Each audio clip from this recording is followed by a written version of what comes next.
Today I'm joined by Faissal, a 21-year-old Moroccan international, played in Belgium, played in all sorts of competitions, including AFCON for the under-17s, where he broke his ribs. But actually, that's coming later in the show. And we're going to start off with asking him, who are you as a footballer? Who I am? I'm a technical player. I love to have the ball in my feet. Yeah, I like to create something to give the fans, um, yeah, a show. Because we are entertainment as well. So I like to entertain the people, the fans in the stands. So that's my, if you have I have to say a definition of my style of playing. That's interesting that you say you're an entertainer because a lot of footballers often get under pressure that you maybe see Anthony at Manchester United doing spins and unnecessary things to maybe get him more liked and more in the paper and more, joyous for the fans. Do you ever feel under pressure as a footballer to having to deliver the entertaining side as well? Yeah, of course, because if you don't, if you go and watch a game and it's end with 0-0, you don't have that feeling when I enjoyed the game. So if you go and watch a game and it ends with 0-0, but someone made a nutmeg or made a rainbow flag, it gives another definition to the game. So, but it have to be towards the goal. If I just do it and then I go back, then I don't. It's done that just for the show, but it have to be effective. So you grew up in Belgium, but you're also half Moroccan. So we're going to talk about both sides of the board game here. So you basically have played a bit of football in Morocco, but the main side of the story was in Belgium. So when you were growing up in Belgium, what sort of opportunities did you get as a youngster? What opportunities? To be honest, I grew up in a city with a lot of Belgium guys. When I first started in OH Leuven, where I live, and the first club where I played, there were a lot of Belgian guys, and I was the only one with a different name, different story, different face, different hair. So it was difficult because I was different than them. So like just said, I played there for 5 years, and then I quit the team and played and stopped with playing football like for 1 year because I didn't feel at home at that place. Because they just, yeah, it was for me a hard way to switch in their yeah, in their club. And so, but at the end, if you work hard and if you have talent, at the end, footballs, it's you speak with your feet, not with your mouth. You mentioned that you didn't fit in because you were different to other people. Sometimes that's a positive thing, but maybe for you that was a bit of a negative thing. How did you override that? Did you have to show them on the pitch, or how did you get over that? Yeah, of course, on the pitch, but as well with my parents, they were a big. They made a big role in that because they spoke to me and they saw which qualities I had when I played, and they told me, yeah, Faisal, you have to go and show them with your feet, and they talk to me like in a positive way, because and that's why the environment where you live in, it's so important. Because if they told me like, Faiz, it's nothing for you, go and look for something else, maybe I will not be Faisal who I am now. So your parents, sorry, that play a big role in your career. Talking about maybe from a wider perspective, from everyone's parents, could it be coaches, could it be parents, or do you think parents have to set the foundations for a kid to succeed? Yeah, of course, because when you go home, they're the first one who ask you, how was your game, how was your training. So if you don't feel that they are supporting you, who else is going to do it? So you have So you have you have to have that supportive parents who believes in you, who gives you the power to go through maybe hard days or difficult days. So when you started off then in Belgium in this city team, you called these your first steps to becoming who you are today, like you just mentioned. What was your first footballing memory? Was it just a kick of the ball? Was it your parents teaching you? Was it friends at school? No, my father was a football player in Morocco when he lived in Morocco. So when I saw pictures with him and the ball, I remember my first gift when I became two was a ball. and the jersey of Barcelona. So maybe that was the first step to loving the sport so much. You ended up loving not just the sport, but the team. You stayed there for 10 years in this City Yeah. team. And I really want to understand why, because you've spent, 10 years, 1 year, 5 years, and then 6 months in teams and being a free agent, etc. But why was 10 years? That's so much more than the other clubs and things that you've done in your career. Because when I started playing there, I was 3 years old. You know, I was 3 years old. And then I stopped when I was 8. Just like I told you, I was there for 5 years, and then I stopped for 1 year. And then yeah, that feeling of football, just going to training, and then in the weekends you have a game day. That's it's a special feeling, you know. And why I stayed there for so long, because I had school, you know. If I went to another club, I had to change my environment, I had to change my school, I had to change my friends. So it was for me a choice to stay at the club until I was 12, 13 years old. Like, I'm going up mentally to, if I quit my city, I I can handle difficult times, you know, because it's hard if you leave your house, your parents, your safe environment, you know. So that's the reason why I stayed there for 10 years. At the age of 10, or sorry, 2, you wouldn't have really known to be a professional footballer. You would have just thought maybe it's a bit of a thing that you enjoyed. When Yes, did of you course. start to realize that this could be a profession, which it later on went to be? At the moment where I get 13 and I played a tournament with Leuven. I remember it was in the Netherlands, and at the day when we played there, my parents get a lot of questions like, do you want your kids to come to our club? And there were a lot of clubs who wanted me to join their team, and at that moment I realized maybe it can maybe be something for me, you know, in the future. So that was the moment when I realized maybe I can make from this not my hobby, but my job. And how much of a positive impact then has that had? Because throughout these years, when you've been going from 10 years into these clubs, 1 year, 5 years, you must have started to maybe be better than the rest. There must have been something that stuck out you to other people, which obviously later on went to go and do. How do you make yourself stick out in such a competitive and specialized environment? I think you have to, like, every player has his trademark, you know. And my trademark was I wanted always the ball. I was not never afraid, even when I was always the smallest of the team, you know. And even when we played against big guys, I was never afraid to ask the ball and make dribbles and do it again. Even when I failed, I did it again. I did it again. And that's maybe why I sticked out, because I always was there and asking the ball and doing every kind of things that my teammates didn't want to do. So after these 10 years then, there must have been some real remorse about leaving this team to go and join Genk, obviously a big team in Belgium, and you had to go to a boarding school, I believe. But these Yes. 10 years that you spent at your previous club, to leave that after so long, you said a change in environment. What environment and mental changes did you feel going into this new team? The most important one, or the huge one, was like when I went home, when I played in Leuven, my father asked me, "How did you do?"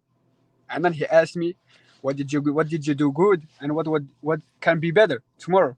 So when you go to a boarding school, you go to your room. There is no one else. You're alone. So at that moment, I realized I have no one to talk to. So, and that's the moment where I realized I have to talk to myself and realize that I have to do it on my own. Even when I get 20, 21, I will maybe play in England, maybe in France or Spain. I will be a lot farther, you know, than in Belgium. So I had to make that change in my mind to realize, and I have to talk to myself and discipline myself and everything in that kind of situations. So what went down then in the one that you spent in Genk? What did you understand? What did you start to realize about the game in even more depth? Um, what I really realized was that there are a lot of good players. When I moved from Leuven, I was one of the best, you know. And when you move to a bigger club, you see a lot of good players. You're not that the guy anymore, you know. And I had um, to feel that it's not easy, you know. I come to training and it will be easy. I have to push myself every day and every day again, every minute on training, and that was the biggest difference in what I have felt at my Ghent at the Ghent club. Motivation for a football player or a sports player or just someone in general is so crucial because there's a lot of people that I know that would like to get the wins. They'd like to go up and win the league table. They'd like to be challenging against the rest, but they're not willing to put in the work, whether it be an hour of gym or 2 hours of gym or whatever it may be. As a footballer, how do you motivate yourself to be able to push yourself the extra few yards? Look, I will give you an example. If I go to the gym and I have to do a cardio session, um, before I went with the headset and I put music on, and at the moment when I get tired. The music give me the extra fuel, you know. And Yes. at that moment, I realized when I am in a game, I don't have music, I don't have a headset. So what did I do? What did I change? I removed the headset. At the moment when I get tired, I talk to myself. Do you really want it? If you want it, you have to push yourself. You have to push yourself again. Do you love it or do you don't love it? I love it. So you push yourself again. So you have to discipline your mind. And at the moment when your mind is telling you, you're getting tired, you have to be stronger than your mind. That one voice in your head, you have to be stronger than him. Has that always been the case for you? Or have your parents pushed that onto you or previous coaches, that mentality? Because that doesn't come naturally. No, I will be honest. When I played in Leuven, like I told you, I was one of the best. So I came to train. I did nothing. I played at the weekend. I played my game, and yeah, it was easy. But when I changed the team, I had a lot of good players around me. So at the one moment when I say to myself, today I will do nothing. I will take it easy. That's maybe a sign that at the weekend on Saturday, my concurrent will play. So that gave me like an eye opener to push myself every day, and and as well my parents, they were there a huge role in that too. This obviously transpired later on for you to be playing against huge countries, Senegal, Uganda, some big, big names, even the likes of having tournaments in Morocco and Turkey, having that professional footballer feel, and obviously signing a 2 year pro contract in an ACL injury period. So you then moved on to another team with the same name, but you stayed there for 5 years. And again, you didn't live with your family, you lived with a host family. So again, a change of environment and a change of situation. What was that like again to now have stayed at your club for 10 years, then be at another club for a short period of time, but then move again? I made this decision because I I I'm a person. I reflect a lot of I reflect a lot because you can only reflect and improve if you're talking to yourself and you look to yourself in the mirror. So when I moved from Ghent to Genk, I asked myself, what do you really need? What's gonna make you a better player tomorrow? So the the answer was I was not disciplined. Yeah, I got the talent, but I did not a lot of a huge work. And the club where I was at the end, I got like a free role. I could do everything what I wanted. I didn't train. I got to the training center. I did a lot of some things. I did like 50% of the trainings, and then I played on Saturday. So I realized if I have to push myself to the next level, I got to go to a club where they work a lot on discipline, mentality. So that's what I was missing at that time. So Genk is a club where a lot of big players went. If I give you some examples: Kevin De Bruyne, Thibaut Courtois, Carrasco, Koulibaly, a lot of big players. So they are known about their discipline and their mentality. So what I was missing at that time was discipline and mentality. So it was an easy choice for me to leave that club and go to Genk because that they had something what I was missing. But how did this decision come about? Did you offer yourself to the club? Did they try and sign you? How was that going about? No, I was at home, and my agent called me and he told me, yeah, KRC Genk is interested in you. Do you want to sign there or not? So then I went with my agent. We had a conversation. We had a conversation with them. They talked about their vision from now on and to the future with me. And yeah, and then I was really interested in their project with me. So I signed there for like I signed, and then after 1 year I signed a pro contract with them. So you've switched then from maybe someone who wouldn't try that hard, would still be able to play on the weekends regardless of how badly or well that they trained. But now you've changed to a player of the complete opposite, the fact that you have to work hard to get into the team. But how can a coach over maybe these 5 years teach you that difference? Because you personally need to put in the work. The coach can't force you to work. How did you automatically switch from that somebody to this new person? I will tell you. I will tell you a little story, because when I came there, I was like, I had in my mind, okay, I will do nothing. I will do nothing. I will just do the same thing, and I will play. I will tell you, the first 2 months, I didn't play. I played 0 minutes. For a footballer, there's nothing worse than playing 0 minutes in 2 months. Then I talked to my father, I talked to my agent, I talked to my mom, and they told me, yeah, Faisal, are you doing everything you can to impress the coach? Are you doing everything you have in you to satisfy or to do the task that the coach gives you? And the answer was no. So I had to talk to myself again, reflect, and go from then on and doing everything what I the coach asks me, and even doing more. And from that moment, everything went You to were the sky. willing, though, you're willing to sacrifice your family for 6 years to be able to go to a host family in a boarding school.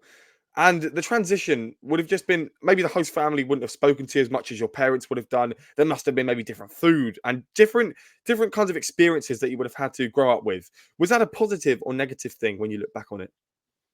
No, it made me the man who I am today, because when when you grow up like far away from your family, you have to be strong, because in a world of football, if you show a little bit of emotions, they're gonna tell you you're weak. So I had to power up myself against them. I had to make a wall for myself to that world, because in the football world, when they see a lot of a weakness, they were gonna use it against you. So it made me a strong guy, a strong man, and a lot of discipline and a lot of character.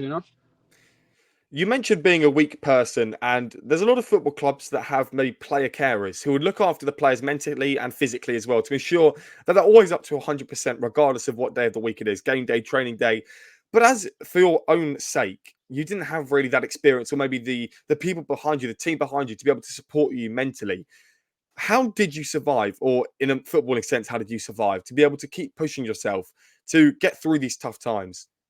I think a lot, talking a lot, because for myself, I find it a superpower if you can talk about your emotions, and I did that with my parents.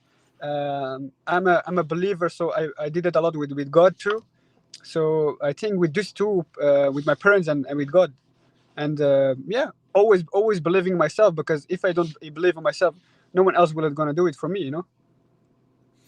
A lot of footballers and a lot of sports players have their faith in God, whatever the religion it may be, Christianity, Hinduism, Islam, whatever religion it may be.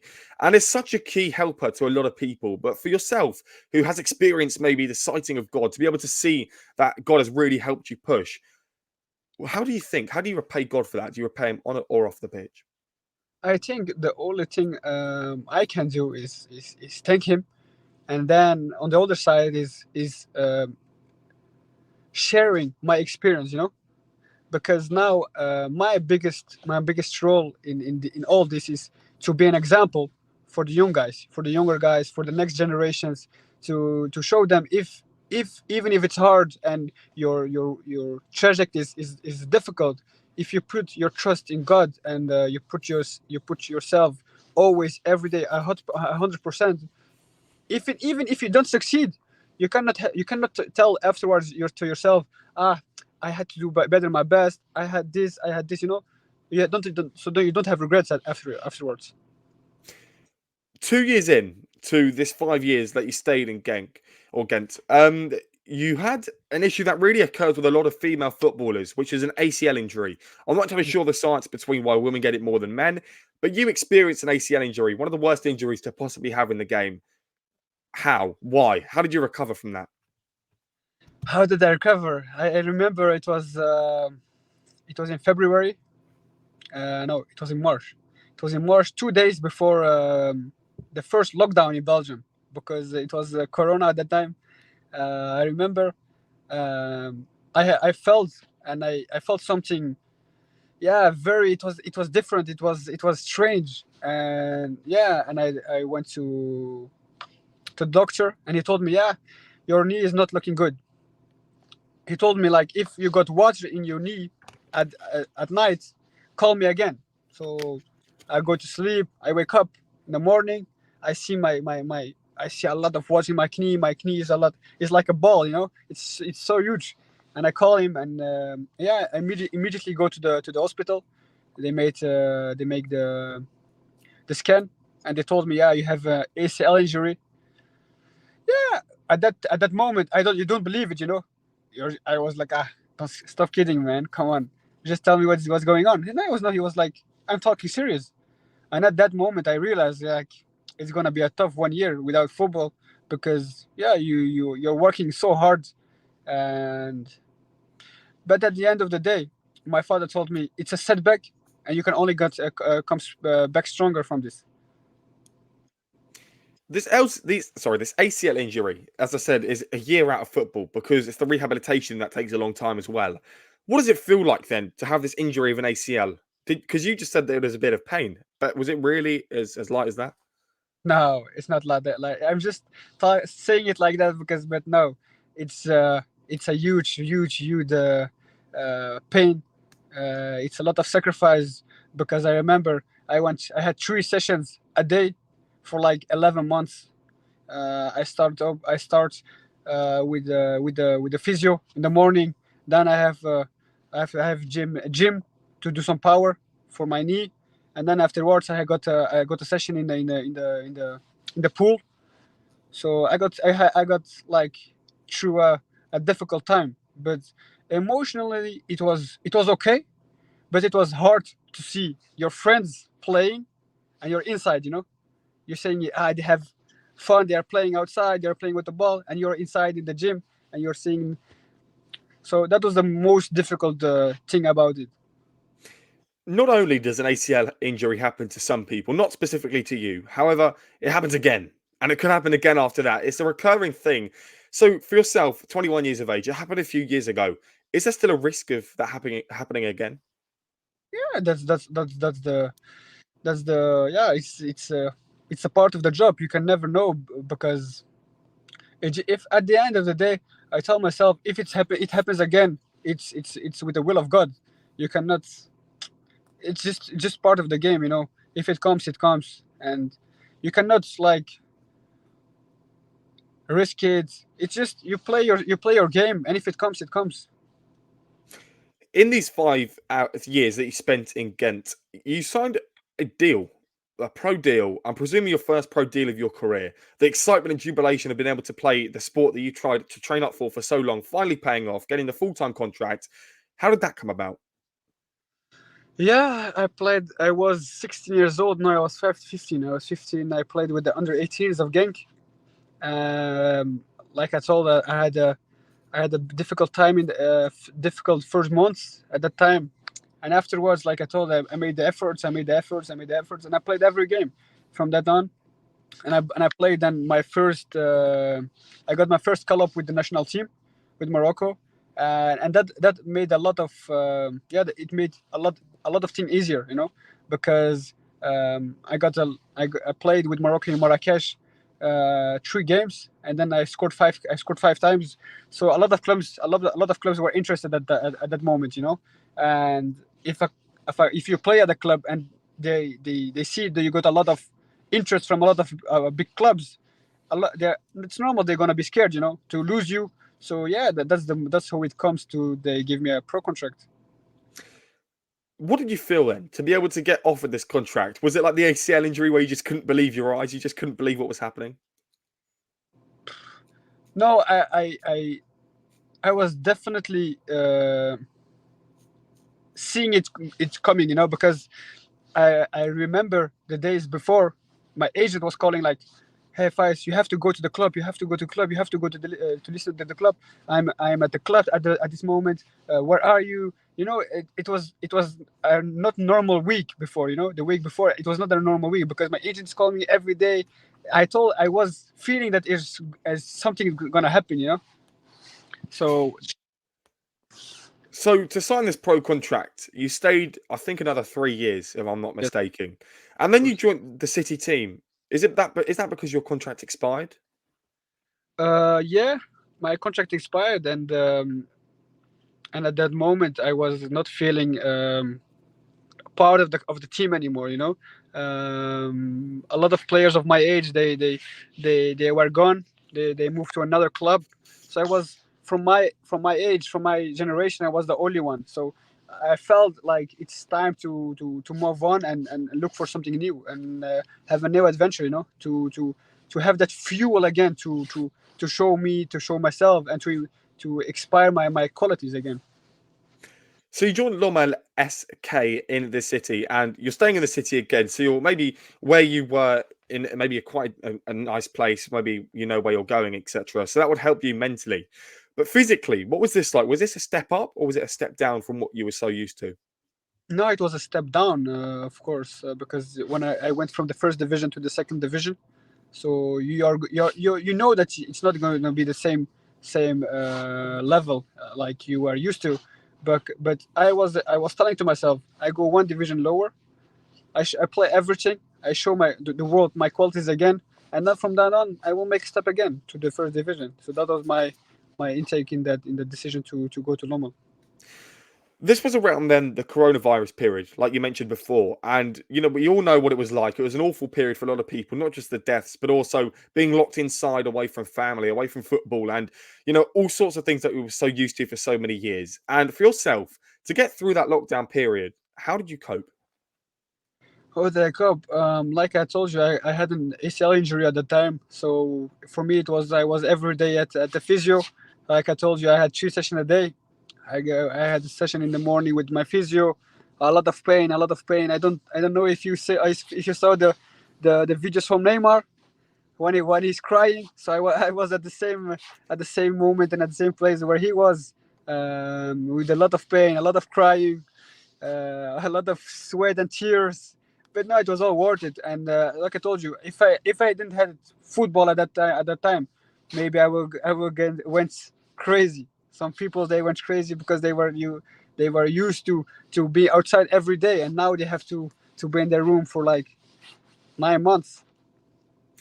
That Neymar ACL injury was horrific. I don't know if you saw the video. There probably may have been a few where he was lying on his stomach and his leg was up in the air getting pushed.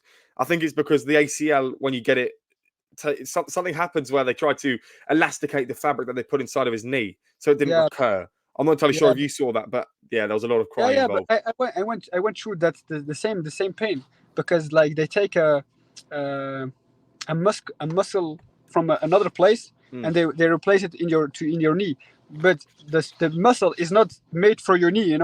So they have to push that your knee to be the same again like it was before. So then you joined this team, Lommel SK. I'm definitely saying that in the wrong manner. No, However, it doesn't matter. so did you play all the games for them then? What happened in this? How many goals? How many assists? To be honest, I went to that team in at the end of September. I was not, physically, I was not okay. Mentally, I was not okay. Um, yeah, I didn't play a lot at that team. I think I scored like maybe 5 or 6 goals. I had maybe 6 assists, but I didn't play a lot because yeah, it was made to say it now. It was maybe a mid match. Coming back from that ACL injury that you had, to go back into first team football or to football that you were used to before this year off, we've seen it with so many players, but with yourself, what was it like to go from an environment where you may have not been so much fit to getting back into rehabilitation to then playing these games, getting the 5 goals and 6 assists? Yeah, it was difficult because you have to trust your knee again. You know, you have to trust your knee again, um, because you're afraid. You know, because you're afraid to have an ACL again. So it takes a lot of courage. You know, to step over that fear. You know, so it took me maybe 2 months to really trust my knee again and do the same things I did before. So yeah. You became a free agent for 6 months. And again, you've gone from you telling me that you've had a really negative time mentally and physically. In these 6 months as a free agent, was there not an option to join a team? No, I will tell you a little story. When I was my last game with Lommel, I broke my arm. You know, so I had I don't know how you call it in English, but I was like in a gips. I had In a cast? yeah, I couldn't Ah, not move my arm. yeah. So I was in debt for 2 months. So when I talk about in the summer, if you don't train for 2 months, you can do nothing. Even a club will say, yeah, you can do nothing. We can see your qualities. You cannot come train with us. So it was difficult to go and join a new team. What did you do then in these 6 months? Yeah, a lot of training with my personal coach. A lot of training alone with friends, playing outside, just to be in that in that environment of playing football like, every day. You know. We're going to talk about the tournaments that you've played with, the Moroccan tournaments, AFCON as well, especially. But now you're currently in the fourth division of Belgium, playing for, I don't know what, I can't pronounce that team's name. So you can probably do the honours for me. Bocholt. Bocholt. So you play for them in the fourth division. So I'm presuming you've played them for a few months now, right? You maybe joined them in September. No, I just joined them like now in January. So what's it like then so far? How's it been? No, it's uh, yeah, it's a new type of football, you know, because when I played in the first division, it was a lot of playing football, like from feet to feet. You know, now what I missed the most different thing is like a lot of balls in the air. You know, a lot of physical game. But yeah, it's something I have to change my game to it. You know, but it's gonna be a lesson for me for my future career to change that to be to that I can adapt to every situation of type of game. What is Belgian football like? What is it fast? Is it slow? I mean, the abilities that these players have out there is just insane. I will tell you, it's if you can make an example with the Netherlands football, with the football of Netherlands, they it's a lot of technical players. They have a lot of technical players. It's a lot from feet to feet, and in Belgium, it's a mix of England football and the Netherlands football. So a lot of kick and rush, but at the same time from playing clinical football. You know. The team that you're at now, then, the ambition is what? Would it be to stay there for until the end of the season, to maybe then leave them at the end of this calendar year? I think that's the thing I have got in my mind to play and perform for 6 months, and then from that on I will see, and if I got the possibility to move up a division again, I will take it for I will take that. So you played with Morocco's under 17s, so you must still be on the radar to maybe get called up for the under 23s or even maybe the first team in a few years. You never know. And as I say, you've played against Senegal, Ivory Coast, Uganda, even Belarus, teams in Europe, teams in Africa, and obviously we'll talk about AFCON in a moment. But to play against these caliber of players with the top class training that they would have had in tournaments in Marrakesh and Antalya in Turkey, what was the experience like overall? I will tell you, I played for the Belgian national team as well, but I always felt that the Moroccan feeling is more stronger, is way stronger than the Belgian feeling I got in my inside in my heart. Because when you choose to play for the national team, you have to do it with your heart, you know. And I remember when I played in Marrakesh, the final. of a tournament against Senegal, and when I scored, I saw my father in the stands. He was crying. So that's a special feeling that you give to your parents, to you, to yourself, and even to the country. You mentioned that you got picked up by Belgium as well as Morocco. What was the feeling like, the battle between the two countries? I know you mentioned why you picked Morocco, but surely the option to play for Belgium was just as good. Yeah, of course, Belgium is a big country. Even when you talk about the players that who played for Belgium, but for me at that time, I remember I was one of the few players who were playing in Europe. So for me, I felt like I have to be an example for the next generation, because if I do it, and a lot of people will look towards me, they'll say, "Ah, he plays for Morocco. Maybe if it's for me too." So I wanted to make that step from choosing from or Belgian or French or Spain, choosing Morocco. That it's not like a big huge different, you know. So you played in the African Cup of Nations, a tournament that's going to be going ahead in a matter of days, actually. And you played in Tanzania, again, a country that's pinpointed in the middle of Africa, a country that doesn't get a lot of recognition as maybe it should in England and maybe elsewhere in the world. So in the build up to this tournament, did you play in the qualifiers, or was it just a call up for the actual tournament itself? I didn't play with the qualifiers, to be honest. They played the qualifiers in Tunisia. They became the first of the group, and then they had a tournament in Marrakesh, and that was my first call up, my first what they called me, and that at that moment I showed my qualities. Like I said, we have played 3 games. I scored 5 times.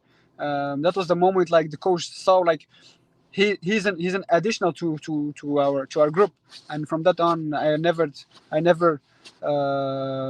quit it or left the squad. To be able to play in Tanzania, just as it is, it's an amazing opportunity. It's a great opportunity. It's a great chance to be able to prove yourself for your country. However, to be able to play in a stadium in front of fans, in front of other countries, in front of great players and great coaches, despite you not making it too far in the tournament, what was that feeling like? I remember the first game was against Senegal. Um, I gave the assist on the 1-0. I remember I had cramps. My legs, I couldn't move anymore. It was like it was like 10 minutes to the final whistle. I had cramps. I couldn't move anymore. And the coach asked me if he wanted me to change or not. And I told him, "Listen, coach, even if I have to die on the pitch, I will die." Is So that the that's passion that you bring? You have to bring yeah, that sort of passion. yeah, of course, because you're protecting, you're playing for your country. You're not playing for yourself. You're playing in the name of your country. So you're playing for like 45, 50 million Moroccan guys. The feeling to get called up alone is a brilliant, brilliant thing. But we've seen with maybe national teams, the main national teams, and I'm sure it happens at the youth level as well, where you'll get called up, but you might not necessarily be guaranteed a chance to play. You did get the opportunity to play twice, and we'll talk about the second game after because that one's crucial. In the first game, though, in the 1-0 win versus Senegal, to have that opportunity to play for your country, the feeling of 50 million people watching you or having the opportunity to watch you, that must have been such a huge step. When you look back on it, what did you feel? I remember I received a lot of messages, a lot of calls from family, from even guys where I lived in Morocco. They even people I don't know. They called me and they have a lot of respect because I am a guy living in Europe, playing in Belgium. Like I told you, I could even choose the Belgian squad, and I choose to represent my country. So for them, it's like they have an honor to represent my country and even represent their voice, their their intensity, everything, their dreams. So for me, it's a huge, and I thank them because when I go back now to Morocco, a lot of people recognize me, and it's just a lovely feeling. So when you played in Tanzania, you had the opportunity to play against these great countries. And what was the stadiums like? Were they big stadiums? Were they grand? Yeah, I remember the stadium where we played our group games. It was like 20,000 people in the stands, so it was a big stadium. And what was that like to go from a free agent only a matter of about a year ago to be able to now go ahead and play in Tanzania? It's just an amazing feeling. I told you just before. Um, it's just like the days that you cried in your bed, that you put the effort, that you have cramps. It's all worth it, because you live. You are living your dream. You're living a boy dream. From when you're a child, you have such big dreams, and now when you can play for your national team in a big competition like the Afcon, it's just something to be proud of. You're obviously going to agree with me here, but what would be the best opportunity for you that you could receive realistically, looking into the future? Is AFCON a possibility in the next few years? I will tell you, like, the Afcon in Morocco is like next year. My target is 2030. 2030, when they play the World Cup in Morocco and Spain and Portugal. I think I have to aim on that. And is that realistic? Do you often have coaches in Morocco that you have contact with, especially that possibly the head coach of the Moroccan national team? No, not the current head coach of the national team, but I'm not in contact. I'm in contact with a lot of other coaches who I had in the national team. But yeah, I'm still in contact with a lot of players who I played with in the national team. So now I'm in contact with them again. So it's important to keep that contact and keep that good relationship with them. Would it be possible to switch back to Belgium, or is that just not a viable option? Maybe I can say yes or no at this moment, but you never know in the future. Maybe I will change. Maybe I will. I won't change. I cannot say yes or no at this moment. So the second game that you played in Tanzania, you broke your ribs. So you've gone from an ACL injury to now breaking your ribs, and it's not a nice feeling then to be able to play in this tournament, have the opportunity to go ahead to the finals, to even go and win it, to then go ahead and breaking your ribs. I've seen a video, you were in agony on the pitch, and I believe you still continue to play. That's the passion that anyone would like to have in a team. Yeah, I remember I broke my ribs in the fourth minute, and I could not breathe. I felt something is so strange. But yeah, when you play for your country, you're having the jersey of your country, where you when you that you wear when you were a little boy. So for me, it was I had to die on the pitch if that stake to win the game. I will have done it that's why I told you, like, before. It's the passion. You're carrying the flag of your country. You're carrying the emotion, the dreams of other guys, of the next generation. You have to show them the example. So when you ended this game, there was obviously one more game to go, and you didn't qualify for the next round. So watching your team without you, what was that feeling like back in Belgium? It was a difficult moment, because yeah, if you win the game, you qualify immediately for the World Cup in Peru at that time. So yeah, it was a difficult moment to see my team lose that game, because I have gave everything I could, on the pitch. So, but yeah, that's football. Sometimes you win, sometimes you lose, and I saw the guys, my teammates at that moment. Yeah, they gave everything they could. So it's only the only thing that I can say is that I'm proud of them. Playing against these amazing teams, Senegal, Ivory Coast, Uganda, Belarus, just to name a few, is there any sort of recognition of players that are playing at decent levels now that you could say I've played against them? Against them. Yeah, um, I played against. I don't know if you know him, Kamara. He's playing now in Chelsea. He's from Cote d'Ivoire, Ivory Coast, when you say it in English. And a player now. He's my who I played against. He played on the left side. I played on the right side. He plays now from Barcelona. He went from the Senegal academy to Barcelona, so he's now in the first squad. So yeah, a lot of people, but a lot of people who I played with, like Ismail Saibari. He's playing now in PSV. He's called up for the first team in the Afcon. So yeah, I played with a lot of players who are now at good teams and at good the highest level of football. You were also recognised in the Moroccan newspaper, and you sent me over a picture. And I'm going to be quite honest, I can't read Moroccan, so I couldn't actually read what it said, but I'm sure it was positive things. Could you just let us know what was in that? Yeah, it was just just when you are on the newspaper, they write your name, who scored, and the result of the game, and then they took the picture of me when I scored the two goals when we won against Tunisia 2-0. So they took a two they have the picture of me celebrating the goal. So now they're just like I told you. When now I go to Morocco, a lot of people recognize me, and so it's just an honor to feel that they are proud of me to represent the country.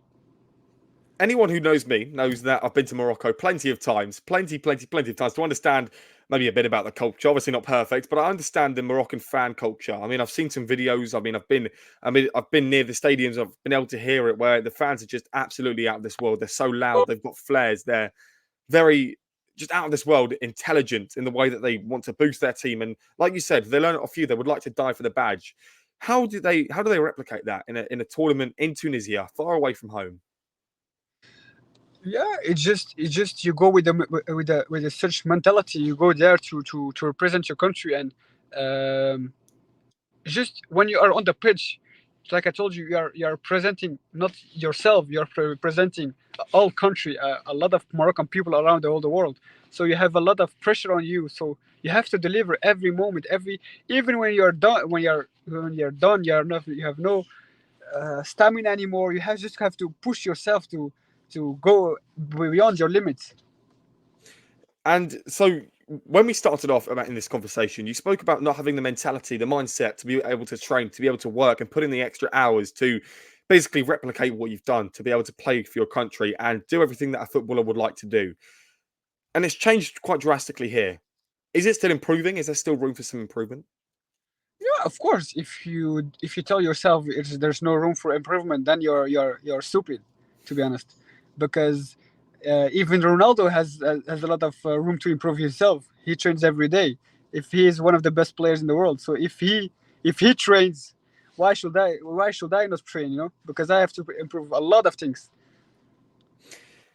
Not only have you played for your country in the under 17s, the ambition would still be, as you said, by 2030 to be able to play at AFCON at the World Cup. You've been able to play in the Youth League against Liverpool and against these big teams and have the opportunity to represent yourself in a continental competition, like I said, against Liverpool and these major teams.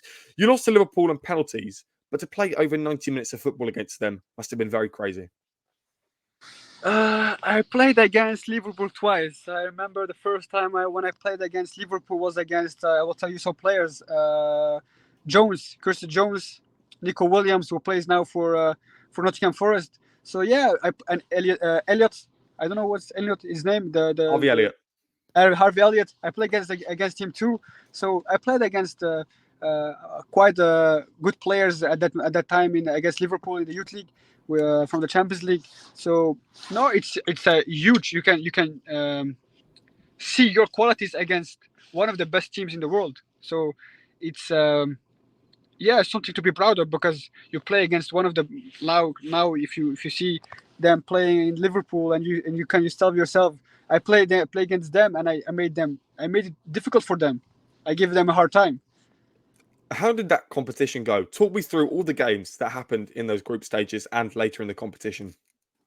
Yeah, the first time when we played in the youth league was because Genk became champion in Belgium, so we were immediately qualified for the group stage. So we played against Red Bull.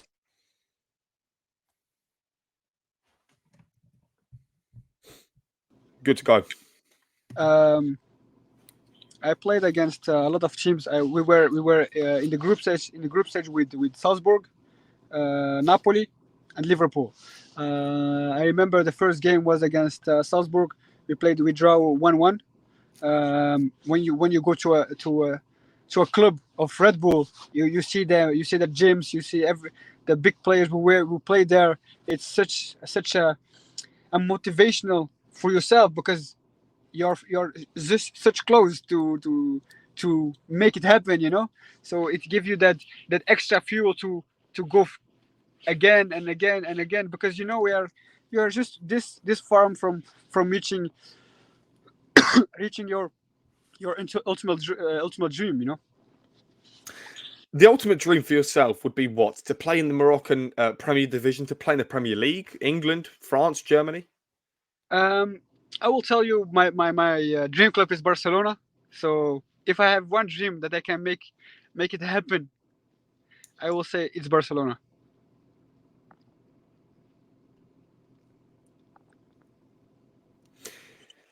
I got asked this the other day, and I wanted to ask you this. I thought of you straight away when it came to me myself. What would you like to do? Not during your career, but after your career. Would it be a coach? Would it be outside of football? Maybe you just want to have nothing to do with the sport at all. Maybe it'll be the media side of the game. I think if I will be honest, I don't think I will be a coach. Um, but what I would like to do is to share my experience with the next generations, especially with Moroccan guys, because I know how difficult it is to live far from your parents. Especially we are Moroccan guys. We are from Moroccan families. We are like a warm family. When you go far from home, you feel that you are missing something in your life. To help them to overcome that situation, and help them with my knowledge. So that's something what I would like to do, to help this next generation, maybe a coach from the younger generations, like the under 10, the under 11s, to show them what I have done in my career, so to help them go through the next steps in the career. You mentioned to me before we started that although you haven't really lived in Morocco for too long of a period, you've played football in Morocco. And I've been to Morocco, as I said, and you see them playing on the streets barefooted. You see them playing with footballs with punches in them. And the atmosphere of that game is so different to what I'm used to here, and I'm maybe in Belgium, what they're privileged to have over there. To have the opportunity to go down the street, play football in what being quite a nice pitch, to be able to go and do this, and this, to then look at the other side of the spectrum and see that these kids over in Morocco and other places in the world don't get the opportunity. For you to go back there and to be able to play street football, what was that like? Yeah, it's just like, you see, when you have a lot of pressure in Belgium when you play outside. At 10 o'clock you have to go. You have to enter your home because you cannot make a lot of noise on the streets. But yeah, there it's like when they wake up, they go to the neighbor. They are knocking on his door. Come, let's go. We're playing outside. It's just like all Moroccan. If they get a kid, a lot of Moroccan parents, if they get a boy, they have one dream, that he becomes a national player of Moroccan team. So that says it all, I think. So then when you compare that to Belgium, and maybe obviously you've been there for a long time, and you compare that to the country that you're in now, again, a different side of the spectrum that we're looking at, what's the expectation from Belgian parents' point of view? Yeah, here there in Belgium, they are a lot of more open-minded. If my son wants to become a doctor, he becomes a doctor. If my son wants to become an artist, he becomes an artist. If he wants to become an actor, he becomes an actor. But in Moroccan, if they got a boy, there's only one dream: the national team of Morocco. And I see it. So everyone wants to become a football player in Morocco, and that's the difference, I think. So now you're playing in the fourth division of Belgium. Do you feel there's any pressure that's coming to you from external sources? Maybe it be the people that message you on social media, or just yourself, or even your parents, where you really want to have this goal to play in the World Cup or the African Cup of Nations. But is that dream, could it ever slip away? Yeah, you never know. It can slip. It can slip away tomorrow. It can slip. Maybe I will be like in with an inch from it. So you never know. But the only thing I can tell and promise myself is I will do everything what I can to make it happen.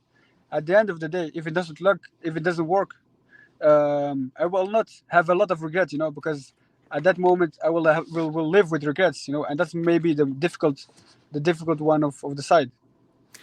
I often like to ask people that I interview, where you are in the English Football League, because a lot of my viewers would be from England, and a lot of them would understand the football pyramid, if you like. Obviously, you've got the Premier League, Championship, League One, League Two, the National League.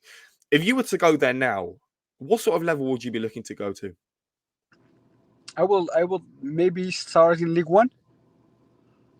I think from there, and then from there on, grow step from step from down to the Championship, and then maybe to the Premier League. So And what, I'm always a guy. I'm humble. I know my qualities, and I will not say, yeah, at this moment I'm ready for the Premier League, because I'm not. would that become an option at the end of these possibly 6 months to be able to go look in England? Would that be the ideal opportunity? I think at this moment maybe, but I would. If you ask me a question in June, I will maybe have an answer. But that is at this moment, I can't answer on this question. So before we've spoken about your time in Morocco, but growing up in Belgium, when you played football as a young kid, and I'm not talking when you were 2 years old at this club. So when you first got the opportunity to play with a football, what did you think? I mean, obviously you can't exactly tell me what you thought, but when you look back at it, the first moments of those professional steps, if you like, what was that like when you look back at it? I remember when I got my first football boots from my father. Um, I remember the day after it, I went with the same boots to school. So it was a special feeling that just doing what your father did. It was for me like the most happy moment that I have lived until now. So you've played against all these different clubs, all these different teams, and as you said, you would like to talk to people in the future about your career. But what would be the advice that you'd give to young people in Morocco, in Belgium, or elsewhere in the world that are looking to become a footballer? The only things I can say to them is let never someone else tell you that you can't, because if you got the talent and you work hard, you can make it, and you have to believe in yourself, because no one else is going to do it in your place.